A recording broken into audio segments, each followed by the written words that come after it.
Okay, perfect. I think that's top of the hour. So, evening and welcome to the EMEA vBrownbag. On myself, Greg Robertson. It's been a while for EMEA vBrownbag. I apologise for that. In between work and VCDXs and everything else, it's been a bit manic. But with the new VCAP 6s coming out, hopefully we can ramp up the EMEA one again, and we'll be at both VMworld US and VMworld Europe. So come to us in the hang space for some tech talks. Tonight we have the illustrious Cormac Hogan. Cormac was very gracious in agreeing to cover all things cloud native apps. So yeah, I actually don't know a lot about this. I'm actually really excited to hear more about it. So yeah, enough waffling from me. If you have any questions, write them in the question area. You can also tweet #vBrownbag. I'll try and get the question asked to Cormac when there's a break in between him talking. And yeah, this has been recorded, so if you miss something, then you can watch it again. And if you're watching the recording, you really know that it's recorded. So, yeah, enough waffling from me. Over to you, Cormac. Cheers, mate. So funny you should say you don't know a lot about this stuff, because that's exactly where I was 3 months ago. And so what we have in VMware is this project, I guess, that's available to employees who've been there a certain length of time. It's called a Take 3, and it allows you to take 3 months out of your current role and try something else. Yeah, so I've heard about that. Yeah, it's, well, so so you probably know my background is infrastructure and primarily storage. And so we just launched vSAN 6.2 earlier this year, I think around the March timeframe. I say, okay, well, we've got that out, and it was quite a major release, and I had been working on vSAN for probably 2 years before that. And so I'm sure, like a lot of your listeners, I heard a lot of stuff about containers and Docker and Kubernetes and Swarm, and I'm just going, what the hell are these people talking about? I don't, you know, I have some idea of what they're talking about, but not anything deep. And so I went to my manager and said, look, Take 3, we have a cloud native apps business unit after starting up. I think I'd like to go and work with them for a while and just try and figure out what all this stuff is. And so I won't say I have figured it all out, and I'm definitely no expert in it, but hopefully I can show you some of the things that we're doing in VMware around cloud native apps, containers, orchestration, that kind of thing. Sound good? Okay. Yeah, definitely. Good, good. So there's a number of different projects going on. I suppose the first one that people might be aware of is the project called Photon OS, and that's essentially just a Linux distro that runs very well on vSphere products, or VMware products, I should say. So it'll run on ESXi, it'll work on Fusion, it'll run on a workstation or whatever. So that might not be of much interest to people. It's a very nice operating system for getting familiar with Docker, for instance. But where it becomes interesting is that there's a lot of, how to say, there's a lot of, not work underway, but there's a lot of focus being given to Photon OS as a possible means of being the OS of choice for our appliances. So everything from VCSA through VCO through VRA to whatever, this might end up as being, as I say, the OS of choice going forward. So from that perspective, it might be useful for people to get some hands-on in it. So the other thing I'm going to show you then is Photon Controller. It's nothing really to do with Photon OS, but Photon Controller is really where we have a requirement, or a customer has a requirement to have very large scale deployments of containers running on VMs or running on ESXi. Now we're talking about the scales of hundreds and thousands. So the thing with Photon Controller is that there's no vCenter server vSphere here. It is just ESXi running virtual machines, which in turn are running containers. And so we're going to have a look at that as well. The other thing, third thing I'm going to talk to you about then is vSphere integrated containers. And so this is where we have customers who are already heavily invested in vSphere, lots of virtual machines running their applications, and now their developers want to do some work around containers and maybe orchestration of containers and that kind of thing. So vSphere integrated containers will allow you to, through vSphere, through vCenter Server and so on, to manage both your virtual machines and your containers. I'll give you a look at that too. And then I think the final thing I want to show you as well is that we also have a Docker volume driver for vSphere. So if you are running containers on virtual machines already on your ESXi hosts, we now have a driver where you can build out VMDKs and consume them in containers and that kind of thing. So kind of a lot to get through, I guess. But hopefully we'll manage to do that. Yeah, so if we overrun, we can split it into two, so don't worry. Yeah, great. So I'm not going to say an awful lot about Photon OS. I'll be using Photon OS in some of the demonstrations here. I mean, this is Photon OS. As I said, we can use it for a bunch of things. For those of you who want to get familiar with Docker, it supports Docker, it supports Rocket, I think, as well. So it's a good OS if you want to run on vSphere.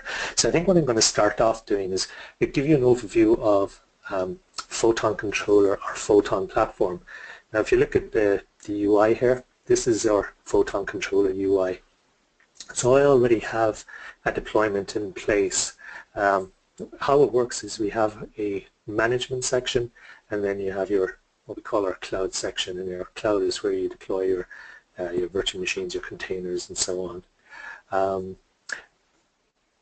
So if we just have a look here, if in the management tab, so I have a single host that's running a virtual machine that in turn runs a bunch of containers that manages the Photon Controller Photon platform. They kind of use the terms a little bit interchangeably.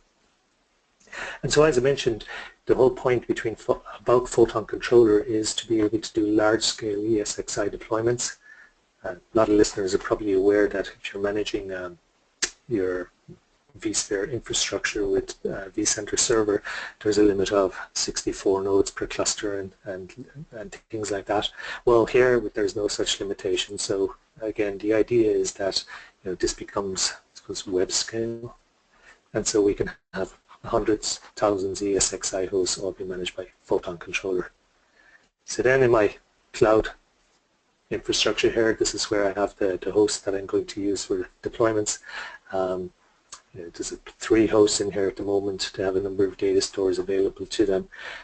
We already have some tenants now. For the listeners who are familiar with vCloud Director, this kind of concept of tenants and projects within tenants will probably be already familiar.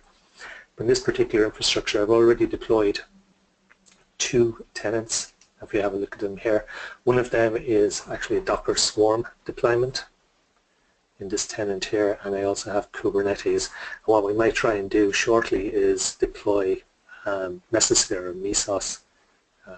That's just as another tenant on this Photon Control infrastructure.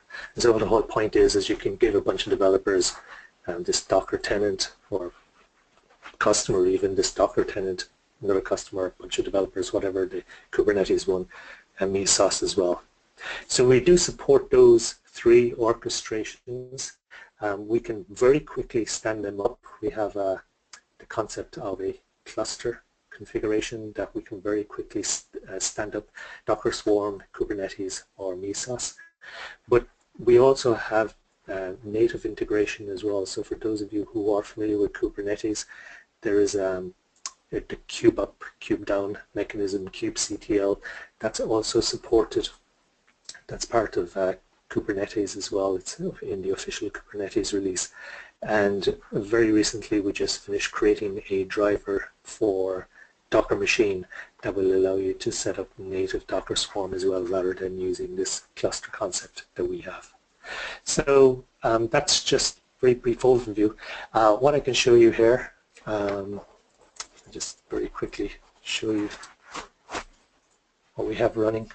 So there's a 4-node Docker Swarm cluster. Well, it's actually a 3-node. One of these is just for membership and so on.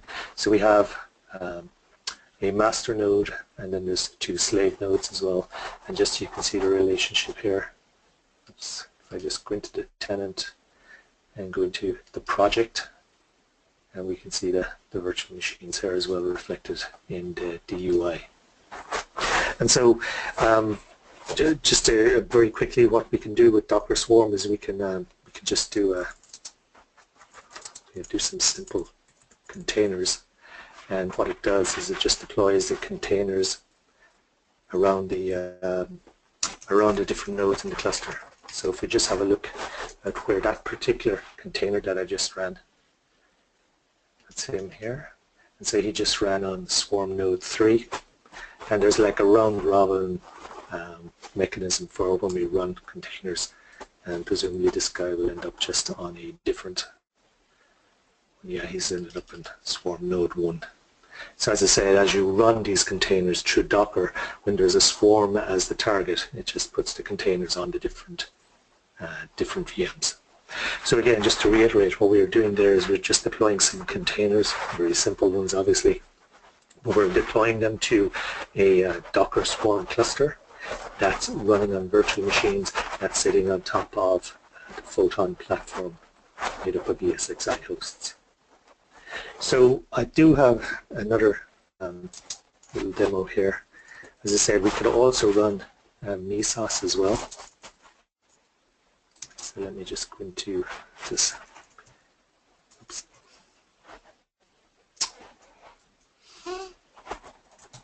Mesos scripts.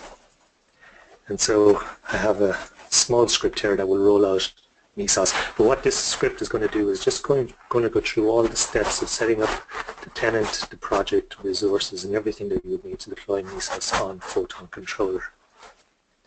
So if we run that, it just stops after every step. So my target, I'm just setting my target to be my Photon Controller here.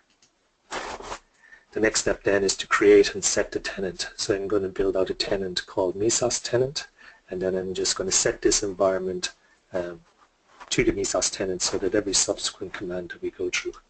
So let's see if we give that a refresh. Yeah, my Mesos tenant has been created.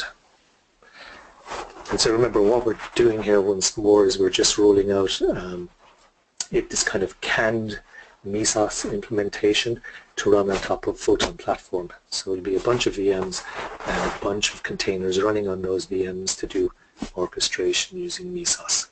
So I'm just building a resource ticket here. This is again very similar to vCloud Director, if you've used that in the past, and just some limits around that resource ticket. Number of VMs is 100. The maximum amount of memory we can consume for those VMs is 200 gig.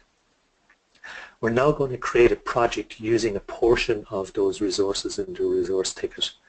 In fact, because this is the only project, I'm going to consume all of the resources in the resource ticket, but you can imagine that you could have multiple projects using the same set of resources. And so again, this is what's facilitating the multi-tenancy feature of Photon platform. I'm going to set my project to Mesos project, and the next step then is to upload an image. Now I've cheated, I've already uploaded this image, so I'm going to skip through this because, as I said, in the interest of time. You can see my image there, it's the Mesos vm.vmdk, and what that means is that the virtual machines that I'm going to deploy as part of this cluster, they're going to use that image. And we just need to get some information about the deployment, such as the deployment ID and the image ID, because we're going to say now that we're going to support Mesos as a cluster type that we're going to deploy. And that's the command. And I should have mentioned this at the very start. All of these are showing the Photon commands. The Photon controller has its own CLI, which will allow you to run all of these commands from the command line. So, as you notice in each of the steps, there's a Photon command being run there. Okay, and now we're going to deploy out the cluster. You have to give it certain IP address information about the network. You have to provide one static zookeeper IP address. You can see it there. And everything else that comes up, the masters and the slaves that are all part of this vSOS implementation, they will get their IP addresses from DHCP. So we can leave that run away. I'll just quickly come back here once more. Just do a refresh of this. There's our project. You can see that project ticket. There's no virtual machines yet, but hopefully when we pop back here later, we might see some of the virtual machines that make up that vSOS implementation.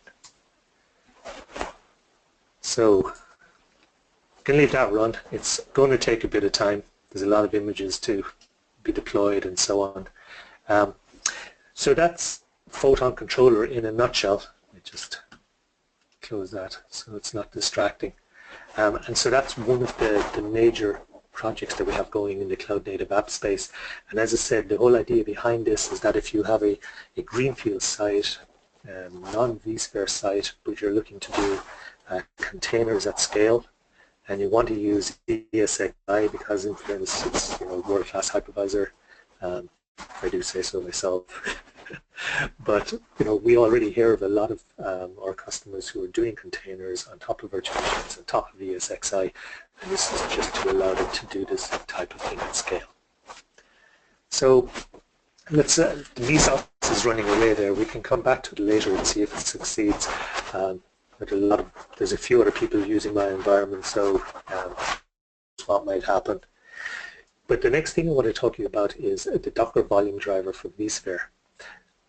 Actually, just before I leave Photon platform, I just want to highlight that Photon platform, it's currently only GA'd in the Pivotal Cloud Foundry solution. We still don't have Photon Controller, Photon platform supported standalone, but hopefully it won't be too much longer before that's available standalone outside of Cloud Foundry. So onto Docker volume driver. So this is where you can have your containers consume VMDKs, essentially, for want of a better description. So it's just a way of providing a container with persistent storage.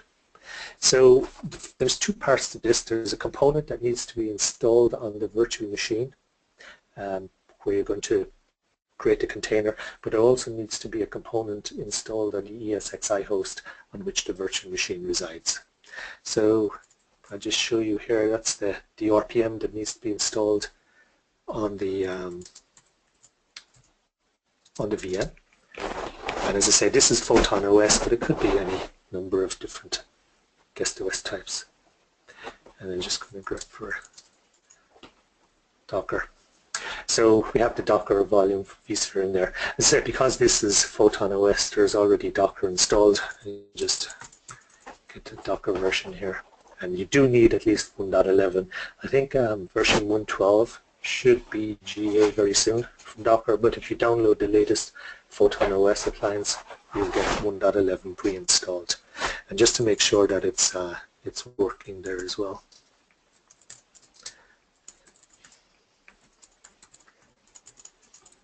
That's right.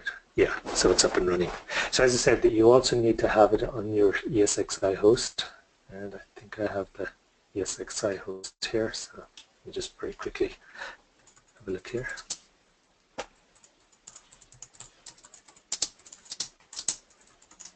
I don't remember the name, but it's got VMDK in it, I think. Yeah, there we go. So that's the vib that needs to be installed on the ESXi host, and we can just check if the constituent components are running on there as well. Oops, I think. Nope.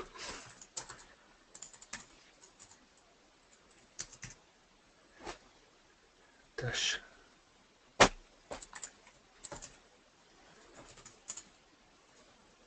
Yeah, it's running. Okay, cool. So with that in mind, we can go back here and we can build a volume. So let's do a Docker volume create, and let's see, I think it's driver VMDK, name, file, probably get this wrong, but let's see. Something like that, I think. Oh, it's probably minus driver, I think. Hey, there we go. So, ls. Here we go. So the volume is created. So our VMDK, it's called CoreVol. So let's just take a look and see what's happened on, oops, my vSphere infrastructure now. So the volume that we just created gets built on the same data store on which your VM resides, and I think that's on my Isilon. And let's see, oops, manage files. See if I can find it. So it puts them in a folder called doc files. Let's see if this refreshes for me.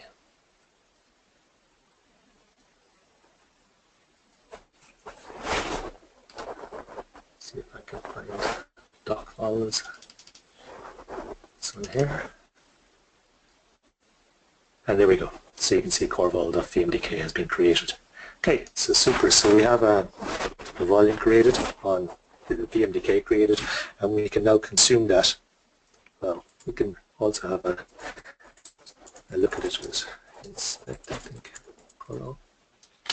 Yeah, you get some more detail about it there as well, including the driver that it's using. So now what I'm going to do is I'm just going to run, again, a very simple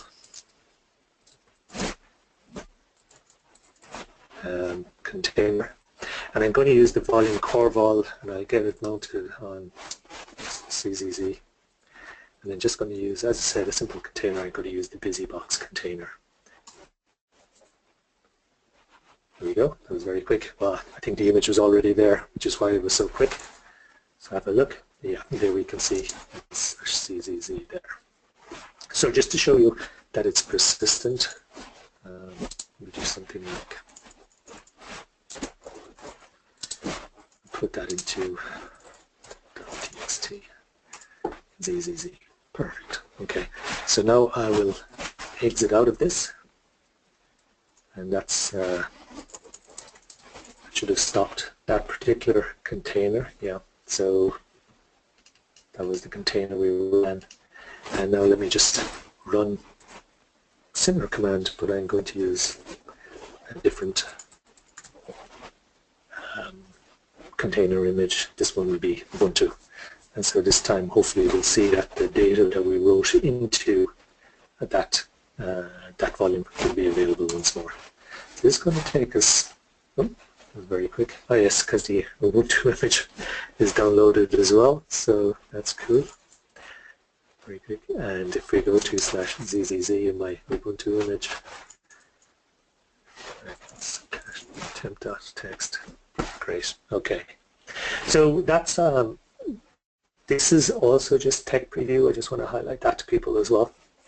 But you can see that now you can do persistent for storage for your containers using any vSphere storage. We just did NFS there, but you can do VMFS, you can do vSAN as well. So that's it's while we're at a pause. Let's just see how we're getting on with the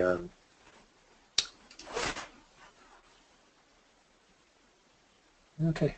Oh, okay. So looks like it has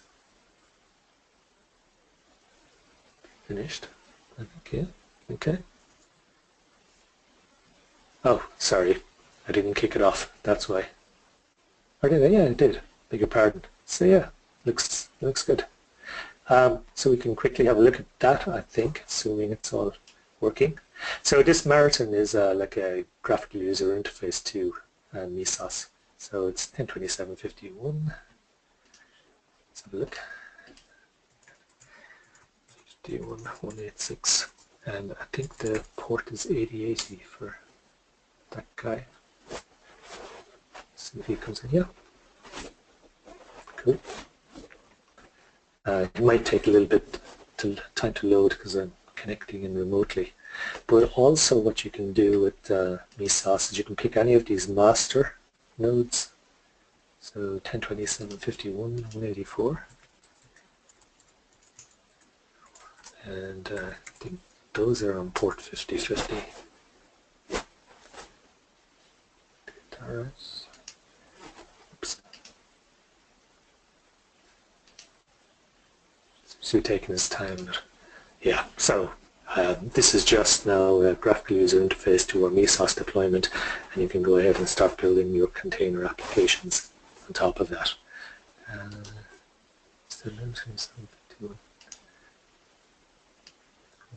Work that right? Yeah. Let's see. Yeah, well, not to worry. Essentially what you can do is that if you don't have that Narrative UI, you can actually connect to the masters and do it that way instead. But not sure why that guy hasn't come in. Oh, but let's not worry about it. Okay, so that is an overview of how quickly we can do deployments and orchestration deployments for the likes of the Kubernetes, the Docker swarms, and in this case MeSauce on top of Photon platform. And here we've a look at how we can just use persistent storage for our containers. So the next thing I'm going to show you now is vSphere integrated containers. So here is my cluster. Let's close him out, And so what I'm going to do here in my Vic environment is I'm going to deploy out a virtual container host, a VCH, and what that's going to do is that's going to provide me with a Docker endpoint where I can now start deploying containers as VMs. So when we looked at Photon platform earlier, we were talking about containers running in VMs. But in this case, this is geared towards customers who want to manage VMs, but also manage containers. And what we've done with Vic is we've allowed these containers, or we've facilitated these containers to appear just like virtual machines in your vSphere infrastructure. And so you'll be able to see what storage they're attached to, you'll be able to see what networks they're attached to, and so on. So let's get started with it. I'm just going to run a, oops.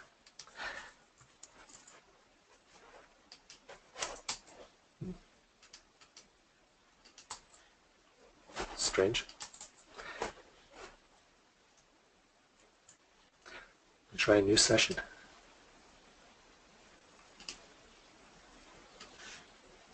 Okay.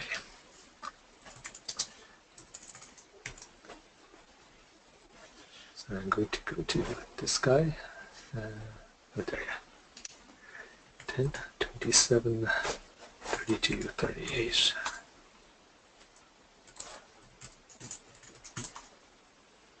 Not sure why he stopped, but not to worry. And we're going to go to Workspace, and in Workspace we have a folder called Vic. And so there's a bunch of different executables in here. So you can run Vic on Windows, you can run it on Mac, you can run it on Linux, and we're going to do a Linux run here. So as I said, the command line can get a little bit complex. So what I'm going to do is I'm going to grep for a create command that I have here previously. And so here's what I'm going to do. So I'm going to run a Vic machine Linux create. You have to have a bridge network that needs to be a distributed port group when you're deploying Vic towards a vCenter server. You can also deploy Vic to individual ESXi hosts if you wish, but when you're deploying it to a vCenter server, it needs a bridge network. You tell it where your image data store is. In this case, I'm going to use my vSAN configuration. You need some login credentials, obviously, and then you need to select your computer resource. And in this case, I'm going to use the cluster call management.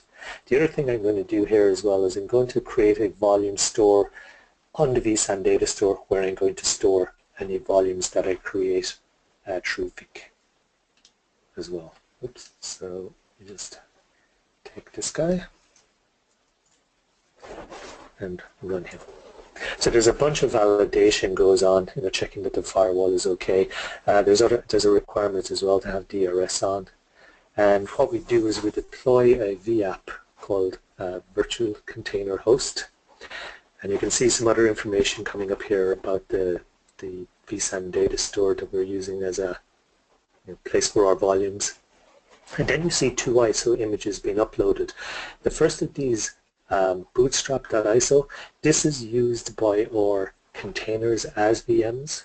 So what happens is that the containers come up using bootstrap.iso, which is a minimal image, and that allows them then to pick up the appropriate image for that container.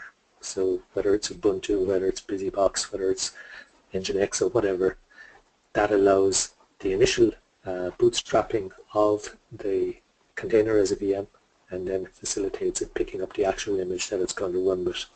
And so you can see it when that completes. We have been given our Docker endpoint, so all of our commands that we run will be against this Docker endpoint, which is essentially our VCH, which we'll see, the virtual container host, which we'll see in just a sec. And so, yeah, it's up and running, but obviously there's no containers created yet. Now let me just come back here and do a refresh. And what we have created is the virtual container host VApp, and there's the appliance itself. I should mention that the second ISO that we uploaded, appliance.iso, is actually what this is using to boot off. So if we have a look at the summary, we look at the hardware, if we look at the CD, you can see the appliance.iso here. So this is what our VCH is coming up from. Okay, so with that in mind, why don't we go ahead and create our very first very simple container. Again, oops.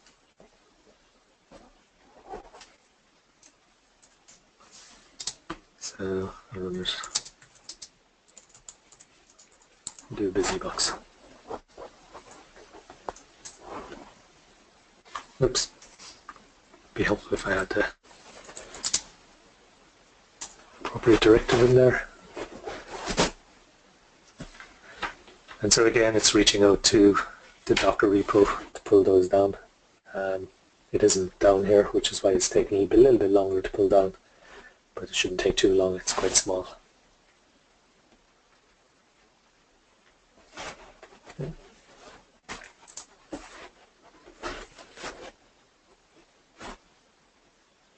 Okay, so while that's waiting to come to the prompt, which it should in just a sec, there we go, we can just have a look out here and see what's going on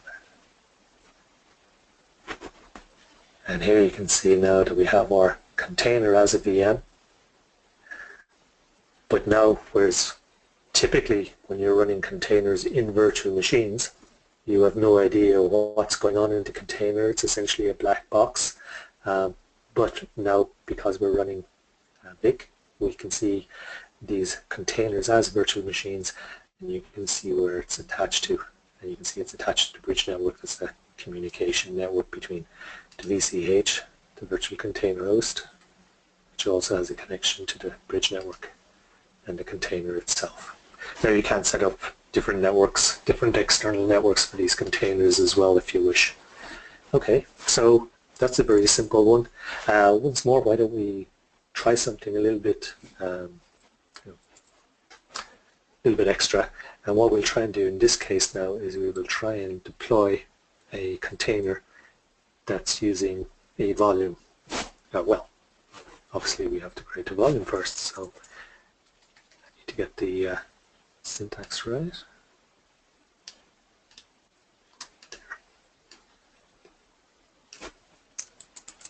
So what I'm going to do is I'm just going to create a very small volume.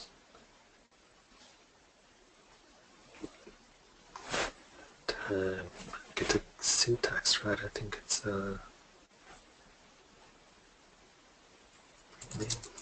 Corval equals capacity equals 1.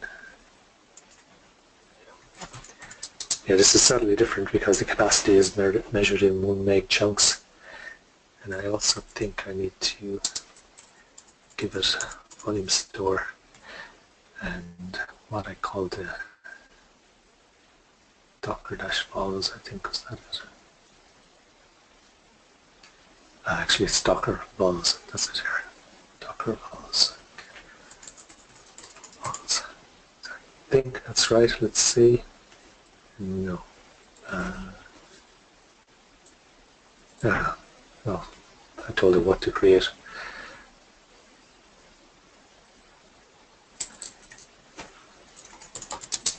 A volume. Looks a little bit better. Yes. Okay. And I think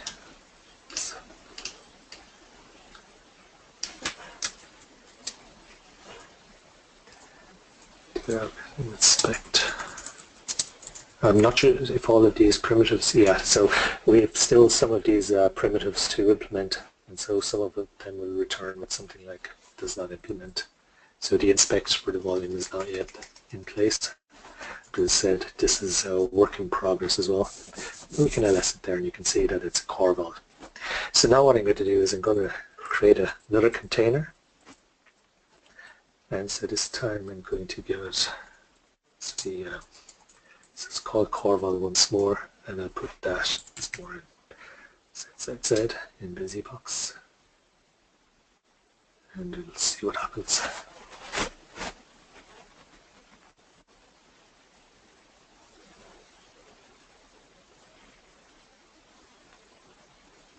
So it's really just to show you, kind of same as before, that what we could do in standard Docker, we can also do in Vic, especially around volumes. So have a look here again. Yeah, you can see ZZZ. There we go.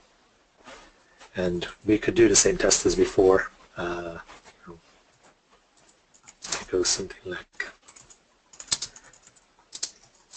into temp XT, and then we can exit this once more, and then we can try the same thing with Ubuntu, and that I believe should just drop into a bash shell as well. So in a nutshell, I mean, that's kind of essentially what we have going on from a CNA perspective. We talked a little bit about Photon OS. I showed you the Docker driver for vSphere as well, where you can use that with native Docker.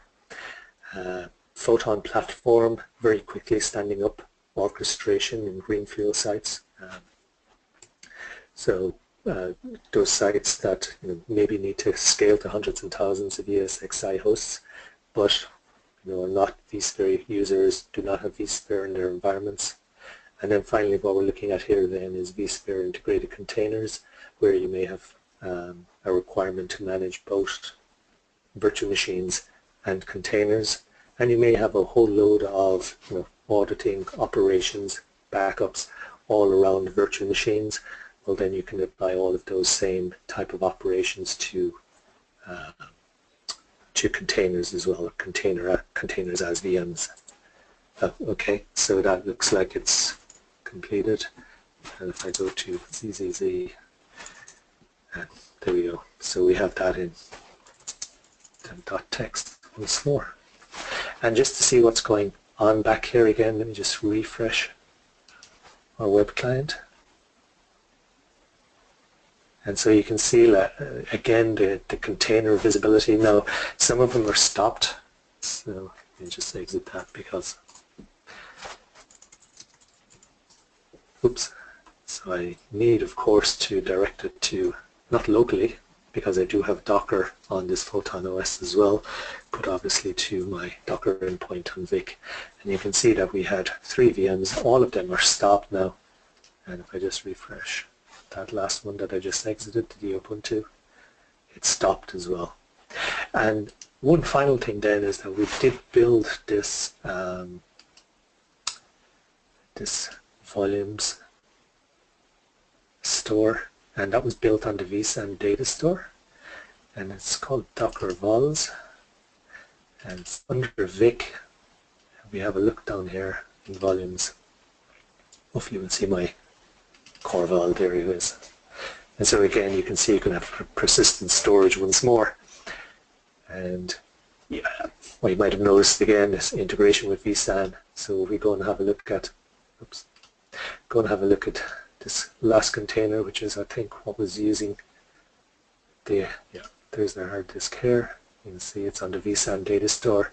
And again, for those of you familiar with vSAN policies, the fact that these things are highly available, you have physical disk placement is again. So even if the host, if one of those hosts in that cluster went down, you still have a full copy of the container data available, so it won't impact that particular container.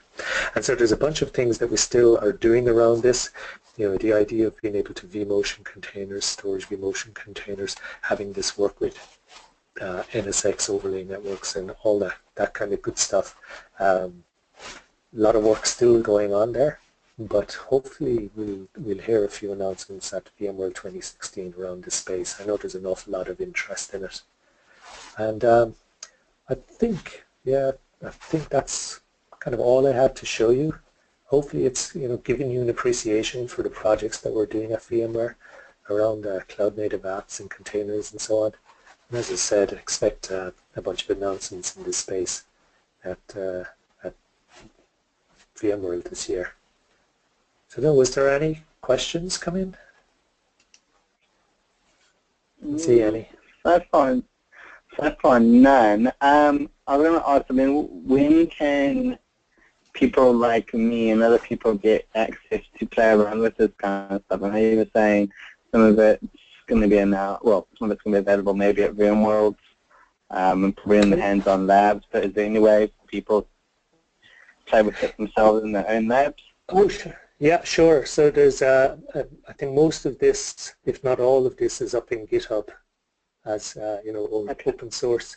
But a bit of self-promotion here, I'm afraid.